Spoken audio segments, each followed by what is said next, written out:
নবীজি বলছে যদি কেউ ক্ষমা চাওয়ার পরে কোনো কেউ যদি ক্ষমা না করে, সেজন্য আমি নবীর সুপারিশ আশা না করে।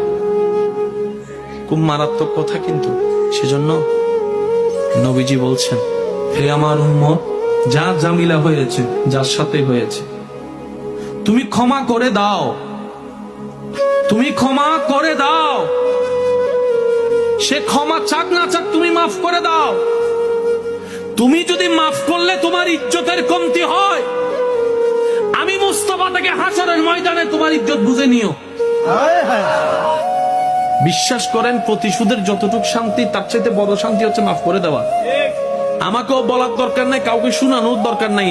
আপনার জীবনের সবচেয়ে বড় শত্রু যে ইনডোর হোক, আউটডোর হোক, ঘরের হোক, বাহির হোক, যার সাথে আপনার বনেও না, যার সাথে চেহারা দেখতে ইচ্ছে করে না, এরকম কেউ থাকলে শুধু মনে মনে আমার দিকে তাকাই হলো কথাটা রাখার জন্য, শুধু মনে মনে বলেন, যা তোর মাফ করে দিলাম।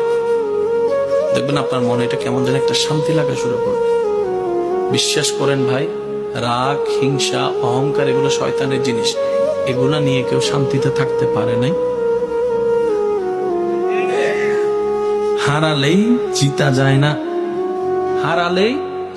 অনেকে আছে কই মামলা করছে, আমি কি হারবো নাকি? দরকার হলে 10 খানি যা জমি আছে এগুলো সব বিক্রি করে দিব, তারপরেও জিতে লাগবে। আপনি 10 খানি জায়গা শেষ করে আপনি জিতে গেলেন, এবার আপনার আছে কি? এবার আপনার ছেলে মেয়েরাই তো আপনার 14 গোষ্ঠী দোয়াই ফেলবে। বাস্তব যেটা সেটা বলেন না রে ভাইয়া। তো সেজন্য আল্লাহর ওয়াস্তে নবীর সুন্নত হচ্ছে জীবনের শান্তিতে থাকার সবচেয়ে গুড ওয়ে। আল্লাহ পাক আমাদের সবাইকে বুঝার তৌফিক দেন।